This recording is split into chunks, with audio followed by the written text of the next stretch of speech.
Blog Talk Radio. Hello, everybody, and welcome to the Wet Island. I am your host, Joshua Norris, as always.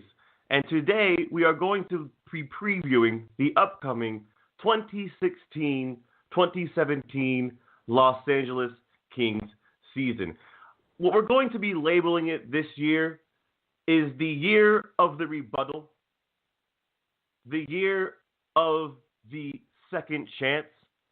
But here's the thing about it being the year of the rebuttal and the year of the second chance. While, yes, it is the year of the second chance, for a lot of guys, it's going to be the last chance. Or at least it should be the last chance. And I'm looking at all the way to the top. I'm talking Dean Lombardi. I'm talking Daryl Sutter. I'm talking Marion Gaborik. I'm talking Dustin Brown, as much as I love Dustin Brown. I'm talking guys like Matt Green, unfortunately, as much as I love Matt Green. But so a lot of these guys, well, yes, they deserve a rebuttal and they deserve a second chance. Well, it's put up or shut up time because it could be your last. And quite frankly, it probably should be. I'm fresh off of watching the Giants collapse in epic fashion, which as a Dodger fan is one of the greatest things you could ever witness. Now, while I could love that, I could love watching the Giants collapse, and we get that even year BS out of here, finally, that thing is long gone now. The problem is the better team won that series. Now, if we happen to win Game 5 Thursday, hopefully finally a freaking night game, Rich Hill versus Max Scherzer, if we are able to overcome that, well, we have to play the best team in Major League Baseball. So it's kind of a catch-22. Yes, seeing the Giants bow out in spectacular fashion was great to see, but we're going to have to play the best team in baseball. So yeah, Game 5 this Thursday, finally a freaking night game. We don't have to watch day baseball. If the Dodgers win, we play the Cubs in the National League Championship Series. So very excited for that, very freaking nervous for that. And when I was at work today listening to the game, I hear Clayton Kershaw getting hit hard in the sixth inning. Three different times. The ball was hit hard. Luckily, we got out of that jam. He's at 89 pitches on 3 days rest, coming off a very significant injury. I'm thinking to myself, going to the seventh, we probably have to get him out of there. We're up 5-2. We have the best bullpen statistically in the majors. We should probably get the guy on short rest off a serious injury out of the game. Lo and behold, yes, he has 2 outs, but he loads the bases. Now Pedro Baez has to be thrown into the game under a very high pressure situation, which if he was started the inning, he would be that the pressure wouldn't be on him. So what does he do? He plunks the first batter or the first pitch, and so he hits the batter. They walk it that leads to another run. It's 5-3. The next guy comes in. We yank him after one pitch, base hit. It's 5-5. And to be honest with you, as big as a Dodger fan as I am, I'm thinking, well, that's what happens being a Dodger fan in October. Luckily, Tolles gets on in the bottom of the eighth. Andre Ethier, one of my favorite Dodgers, keeps the inning alive with 2 outs. And one of the guys who I've been the most hard on, Chase Utley, gets the game-winning base hit. Kudos to Chase Utley, and kudos to the Dodgers for staying alive. And I hope that we can see them play more baseball in the NLCS. With that said, let's get to the upcoming 2016-2017 Los Angeles Kings season. The final roster has been named. The 23-man roster has been named. I'll read them off to you right now. Anze Kopitar, obviously. Jeff Carter, obviously. Tyler Toffoli, Tanner Pearson. Marion Gaborik, not going to be with the team to start the season as he's hurt per freaking usual. Teddy Purcell, Dustin Brown. Speaking of kudos, Devin Setaguchi cracks the 23-man roster, and I could not be more excited. After all of his problems, he comes into camp, he works his freaking ass off, and gets a 1-year contract with the Kings. $575,000. Who couldn't use that money? Big ups to Devin Setoguchi, Trevor Lewis, Nick Shore, Jordan Nolan, Dwight King, Nick Dowd, Andy Andreoff, and Kyle Clifford for the defense.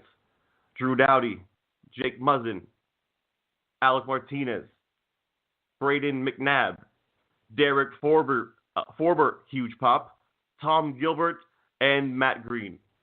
In goal, obviously, Jonathan Quick and Jeff Zatkoff. The final cuts: Adrian Kempe, Michael Latta, Michael Bursch, Rob Scuderi, Paul LaDue, and McDermott. Disappointed to see Michael Mersch go down.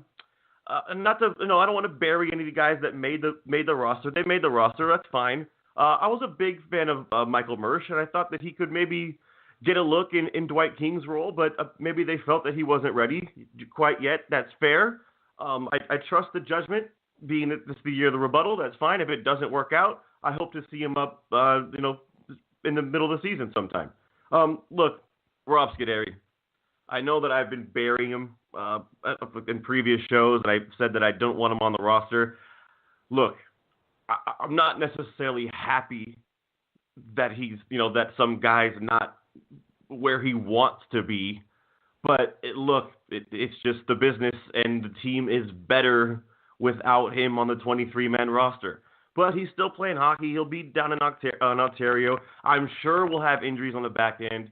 This isn't the last we've seen of Rob Scuderi, but I respect the guy.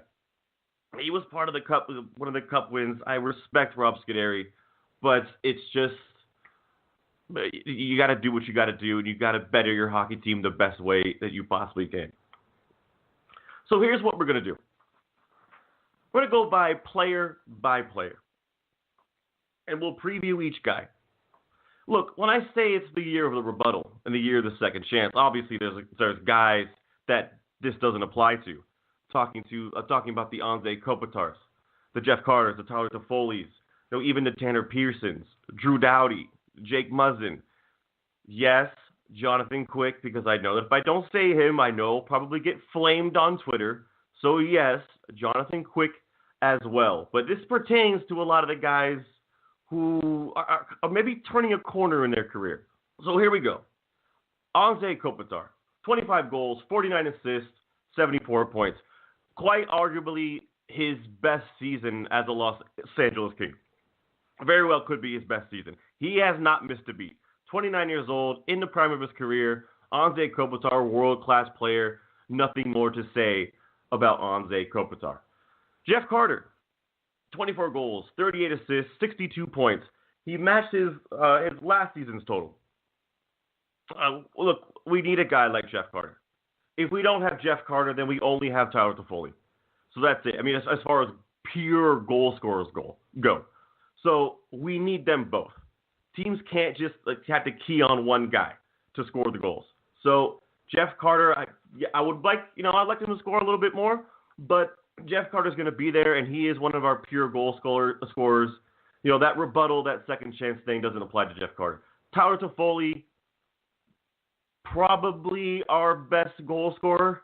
I mean, being that he had 31 last year to go along with 27 assists and 58 points. Bro, the kid's 24 years old. And when you think Tyler Toffoli, it's so funny. When I went to training camp, and he was a rookie, and he was just trying to make the team, the rumor going around Tyler Toffoli was the kid can't skate. The kid might not be able to skate well enough to play in the league. Well, if you look at him now with his buddy Tanner Pearson, he's flying. He looks like one of the best skaters out there. So I don't know whose scout report that was that said the kid couldn't skate as he's scoring 100 goals in junior per season. So I don't know where that scouting report came from, but the kid is a great skater, and he's only 24, and he's only going to get freaking better. 31 goals at 24. In this system, in the Kings system, that is a feat in itself. Year of the rebuttal, year of the second chance, unrelatable to Tyler Toffoli. Tanner Pearson, 15 goals, 21 assists, 36 points. Correct me if I'm wrong. I'm pretty sure he was coming off an injury for the last season, I believe. Big fan of Tanner Pearson. 15 goals. I'd like him to produce a little bit more, but he needs the minutes to be able to do that. And I hope that this year, with maybe possibly not a whole lot of top six talent there, I hope that he does get the top 6 minutes, and I hope he does get a chance to go out there and produce. And I think that he will. I love that kid's tenacity. He has really the Trevor Lewis tenacity, but with more touch. And I think that's why he is, he's gonna score goals. Marian Gaborik, here we go. Talking the year of the rebuttal, talking the year of second chance. Look, this is it. This kid, Marian Gaborik needs to play, and he needs to produce. Simple as that. If he stays, he's already hurt. If he continues to be hurt, and we don't even see if he can still produce, well, then we have no use for a guy like Marian Gaborik. So, look, I don't know. I'm not going to label the guy and say that he's just taking time off. That was the rumor going around, that he kind of just phones it in. I don't know. It's hard to say, but Marian Gaborik needs to play hockey, and he needs to produce, and he's a crucial part of the top 6. Like we were saying, he is a very crucial part. We need him, but he has to be on the ice. Probably going to be playing with Anze Kopitar. So he's probably going to put up some points. Now, he's put up points pretty much consistently for his whole entire career. I think he had 65 one year in Tampa Bay. I don't know if he was playing with Stamkos or not. If he was, that's pretty telling. Now he's probably going to be playing with Anze Kopitar. He's probably going to put up more points. I think it's a good pickup. The guy has offensive awareness. He knows what he's doing. He knows how to make plays. So I think that's a good pickup. And he's gonna play well with Anze Kopitar, I think. So I think that's a pretty good pickup. But 1-year deal, rebuttal, second chance. I think that applies to Teddy Purcell. So let's see what this guy's got. I think he'll do well. Here's a big one. Dustin Brown. This might be the biggest one. Look, he's played 82 games the last 2 seasons. He's played the whole entire season. That's 164 games. Dustin Brown has 22 goals in 164 games. That's really not that's not acceptable from a guy like Dustin Brown. And here's why. Because I think that he's capable of so much more. I still think he has some talent. I think he has something left in the tank. So I don't think he's tapped out. To be honest with you, I think if he does go somewhere else, like in the near future, I think he'll probably score 20, 25 goals, especially getting out of this system. But I don't think that Dustin Brown's done. We'll see. If he gets a rebuttal, he gets a second chance to prove that. I hope he proves me right. But it's hard to say that he's going to just magically turn around when he has 22 goals in 164 games. I'll say this about Dustin Brown. We've all witnessed him play at his best when he's motivated. Think back when there was rumors that he was going to get dealt at the trade deadline. And we played Chicago, and I think he had a 3-4 point game. He was all over the ice. He looked like the Dustin Brown of old. That first came up when the Kings weren't so good. And he's throwing a body around. He's scoring goals. And he had 30 goals one year. He looked like that Dustin Brown. So now, with the captaincy taken away from him, I read something today that he was pretty PO'd about that. I think that's a good. I think any sort of motivation for Dustin Brown, I think, is a good thing, and I think that'll only fuel his fire. And I hope that helps my case going forward that he has something left in the tank. So we'll see. That's the biggest one as far as players.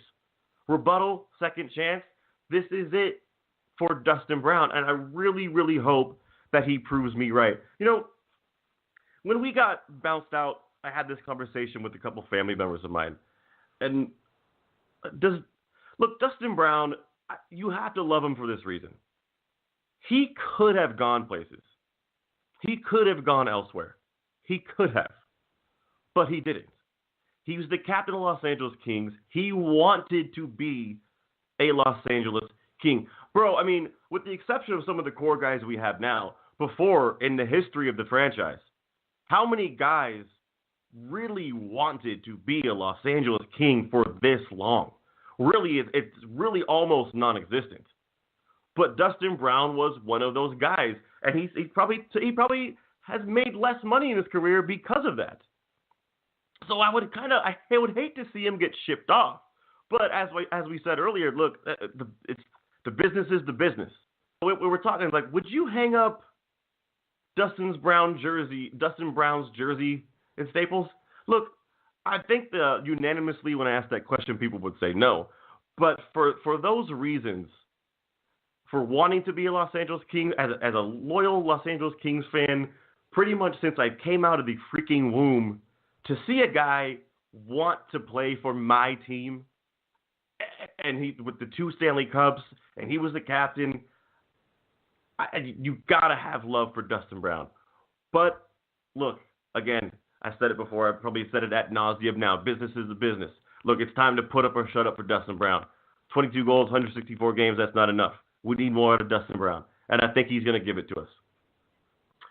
Devin Setoguchi, again, talked about his story. Look, I hope he gets minutes. I hope he performs. I hope he keeps playing well.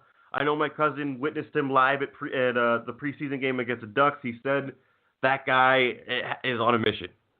So, we'll see. And Devin Setoguchi in the past, playing with Joe Thornton, goals upon goals. So, maybe Teddy Purcell doesn't work out up there with Kopi. Maybe plug in a guy like Devin Setoguchi. Who knows? I mean, that's a wild card thing. You're the rebuttal. You're the second chance. Well, Setoguchi has both of those things. So we'll see what he does with that.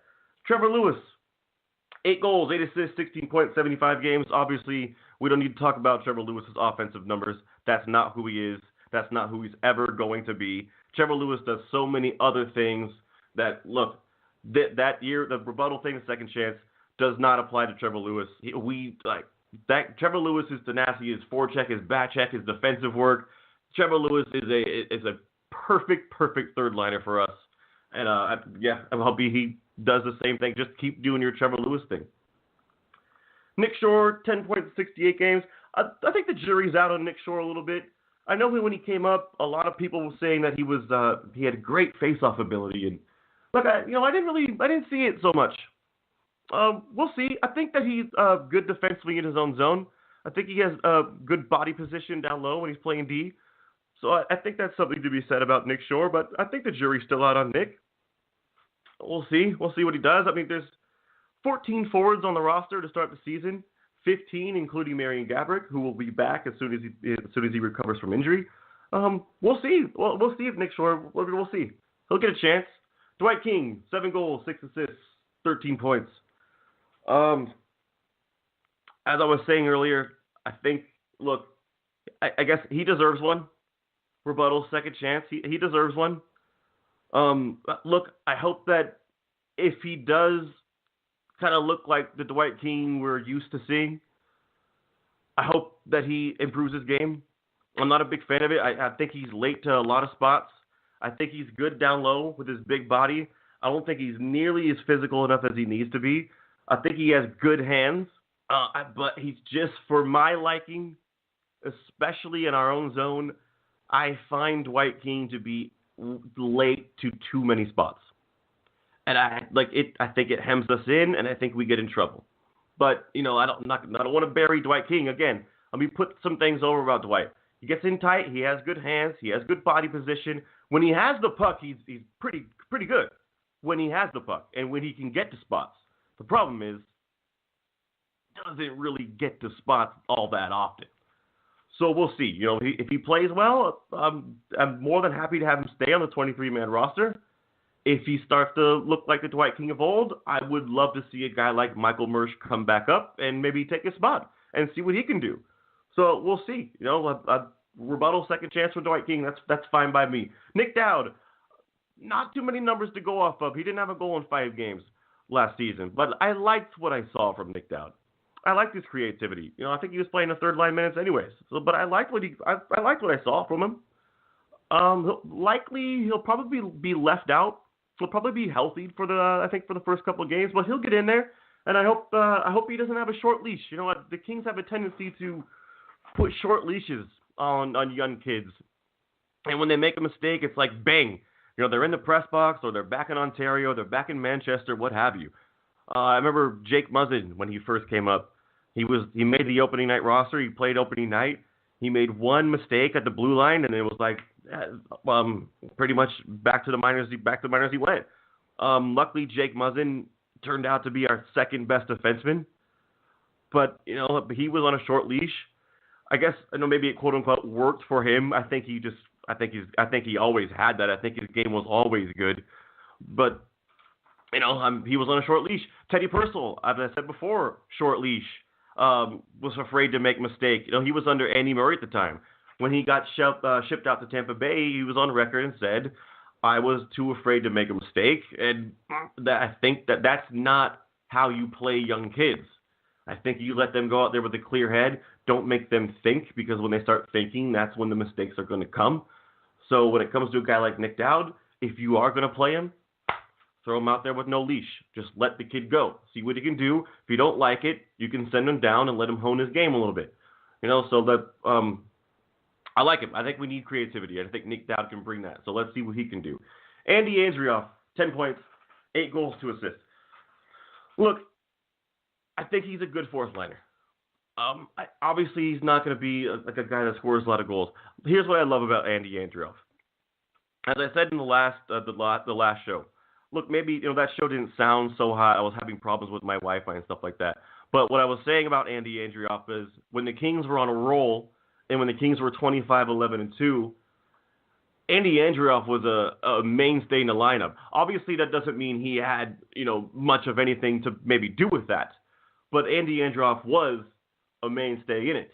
What I love about Andy Andrioff is he won't say no to freaking anybody or anything. I love that kid's heart. I love the kid has balls. I love look, I know the analytics guys have problems with these words. Heart, grit, balls. I know you guys don't like those things, but Andy Andrioff does bring that to the table, and he's not scared to go into corners, to gray areas. He won't turn down anybody. That's what I love about Andy Andrioff. If you want to go Andy Andrioff, he is more than willing to do it. Even if he's not going to win, but he's willing to freaking fight for his team. And when I mean fight, I don't mean necessarily just drop the gloves. He's willing to work hard for the team. He's willing to buy into his role, and he's going to do a lot of dirty work. Not a very gifted hockey player by any means. I think Kyle Clifford's a better hockey player than he is. I think actually Kyle Clifford probably does the things that I'm saying about Andy Andrioff probably a little bit better, and maybe a lot better than Andy Andrioff. But I'm not going to knock a guy for his heart and his balls. I just won't do it.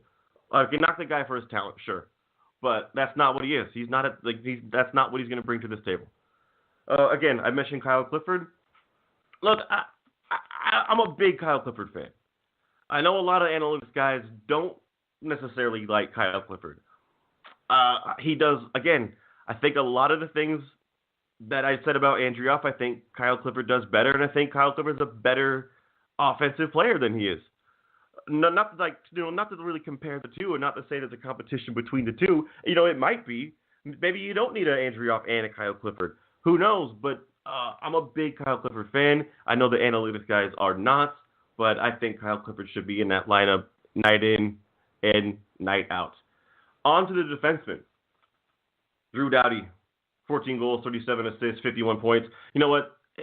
That stat line, look, even though it's good, it doesn't even matter. He does the things he does on the ice. Little plays behind the net to lose forecheckers. Little passes, just little simple passes to get out of the zone and make it easier on the forwards and the whole team going forward. Little things like that. Plays with the blue just to keep possession. Drew Doughty is, you know what? I'll say it. I think Drew Doughty is the best defenseman in the world, with all due respect to a guy like Erik Karlsson. Drew Doughty is the best defenseman in the world for me.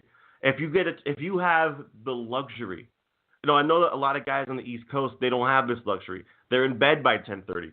They don't get to watch the magic, as Jim Houston put it, when Drew Doughty scored that goal. Drew Doughty, magic.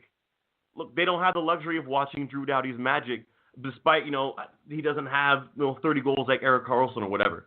But Drew Doughty does so many things that aren't going to show up in the box score that make him, for my money, I would not rather have another defenseman. in the entire National Hockey League, the entire world. Drew Doughty, again, think Anze Kopitar, nothing to really say. Those guys are two of the best players in the world, and I think that's why we're going to compete this season. Just those two guys alone. Jake Muzzin, Team Canada member. That might be Jake Muzzin being a member of Team Canada in the World Cup of Hockey might be a product of Drew Doughty. Not to just toot Drew Doughty's horn some more. Jake Muzzin's a really good hockey player. But Jake Muzzin being on the World Cup of Hockey Canadian team, that could be Drew Doughty. Let's get to Jake Muzzin. Here's what I love about Jake Muzzin. You give that guy the puck in open space at the point, he can pinpoint it anywhere. I know he only had 8 goals. He doesn't get those opportunities very often, but when he does, you can bet it's in the back of the net. That guy's got an epic shot. Love the way he skates. Love his size. Jake Muzzin, second best defenseman on our team, no doubt about it. Alec Martinez, and I can hear the girls popping in the background right now. But I said a lot of negative things about Alec Martinez when he first had his tenure with the Los Angeles Kings. I said a lot of negative things. I thought that he was afraid of contact in the beginning. I think that the whole thing was he gets this puck through the first wave. I didn't see that. I saw a lot of his shots get blocked. I didn't like a lot of the plays he made out of the back. Well, guess what? I'm proud to say that I'm eating those words right now because Alec Martinez has been awesome for the last 3, 4, 5 years. Alec Martinez has totally made me eat crow. That guy gets up and down the ice, probably maybe better than Gabrick, to be honest with you. In a straight line, he might be our fastest skater. He's got a great shot. He makes good plays. Totally eating crow on him being afraid of contact. He's not. He will take punishment. He'll give punishment. Alec Martinez, number 3 defenseman, makes me eat crow, and I'm proud to say it. Brady McNabb, here's a big one. Not necessarily as far as rebuttal or second chance, but he might get surpassed if he doesn't have the season I think he's going to have. Because I think he's going to have a Jake Muzzin type resurgence season. I'm a big fan of Brady McNabb. He just needs to. I think he's going to fill out a little bit more. I think he needs to get more confident. I mean, look, that's Jake Muzzin, isn't it? A couple seasons ago, that was Jake Muzzin. Needed to get a little bit more confident. Needed to fill out a little bit more. Needed to maybe get a little bit meaner. And just needs to take a little bit more of an initiative. I think McNabb is more than capable of doing that. And if he's able to do that, I think he can slot into that number 4 role. And I think we have a very solid top 4 defenseman in Drew Doughty, Jake Muzzin, Alec Martinez, and Brady McNabb. I think that's a really beauty top 4 if, Brady McNabb can do the things that I just said. Derek Forbort, again, I popped huge when I saw him make the 23-man roster. He's another guy that if you're going to throw him out there, there's no leash. Don't make the kid think. Just let him go out there and go play. We've had this kid for a long time. I'm pretty sure he's familiar with the system. We've been grooming him since he was 12 freaking years old. So I'm pretty sure he's ready to go systematically. I don't know, maybe his feet are a little slow. I think he knows how to play in the system. So give the kid a chance, let him play, no short leash. If he's not good enough just yet, well, you can always keep grooming him some more. So it's not it's not like some negative thing if he goes out there and does, plays poorly. The kid's still young. He's still going to have many more chances to come. So, but play him without a leash. Tom Gilbert, 33 years old. He had 1 goal in 45 games last year. Tom Gilbert can skate. I talked to some people in Minnesota. They weren't necessarily fans of his. I think that he might be our number 6. I'm not so mad at him being number 6. We'll see, though. At least he can skate. Matt Green, obviously love Matt Green. It's gonna be tough to see. I don't know if he's been out of hockey for so long. I don't know if he's gonna come back and have the same. Because here's the thing about Matt Green when he was healthy and when he was playing every night. Matt Green, even though he was maybe penalty prone, Matt Green was not a Luke Shen or a Robin Bergier or a Rob Scuderi. Matt Green was a little bit better, had a little bit better feet than those guys, and he could actually catch up. And he was very physical, and I think he's a mean defenseman, which I think that you need. Analytical guys aren't going to like that, but I think you need a bruiser back there, but a bruiser that can skate. And I think Matt Green was one of those guys. I'm not sure if his feet are going to be there after taking the whole season off last season. So we'll see Doughty, Muzzin, Martinez, McNabb, Derek Forbert, Tom Gilbert, and Matt Green. Those are your 7 defensemen. I think you go Doughty, Muzzin, Martinez, McNabb, Derek Forbert, and I'd like to see Matt Green just to see. I'd like to see Matt Green out there as a 6th defenseman just to see if he has those feet. If he doesn't, you can insert Tom Gilbert. No problem. On to the goalies. Jeff Zatkoff. Bro, here's what I have for Jet Zatkoff in my notes. I have, like it matters, ? And that's not a knock on Jeff Zatkoff. It just doesn't matter who the backup is. It never has. As long as Jonathan Quick is the goaltender, it never will. I mean, we've had quality backups that probably were better than Zatkoff. You think Jonathan Bernier, Ben Scrivens, Martin Jones, Stanley Cup final goaltender. There's more actually. Eluding me right now, but there's more. And Jeff Zatkoff's going to be the guy that gets more time. No chance. So, Jonas Edroff, not that bad. Didn't matter though. He's not going to play. These guys aren't going to play. They might play 10, 12 games. Jonathan Quick is the guy that's going to be in there practically every single night. So back up and put a freaking mannequin on the bench. It doesn't matter. Put him in pads. Put a mannequin in pads. That's your backup. That's what Jeff Zatkoff is this year. So, I'm not burying Jeff Zatkoff, but what are you going to do? Jonathan Quick. Look, I want to read something from the Hockey News. Look, the Hockey News is credible, like a credible news source. They did a preview on the Los Angeles Kings' upcoming season. And I want to read this. This is an excerpt from that article about Jonathan Quick. Now, take a deep breath, Twitter. Take a deep breath, Facebook. Just read this. Don't shoot the frickin' messenger. This is from the Hockey News as it pertains to our starting goaltender, Jonathan Quick. In net is the Kings' real Achilles heel. That may seem odd given all the lore that surrounds Jonathan Quick, but he's only slightly above average for his career while being treated as a top 3 goalie in the league, and if your argument is his clutchness, ask yourself where that was in last year's playoffs and this year's World Cup. He gets lauded because he wins a lot, in parentheses, because his team is very good, and his low goals against average, in parentheses, his team gives up very few shots, but his save percentage has rarely been anything special. Okay, look, I know you might be fuming, but here's the point.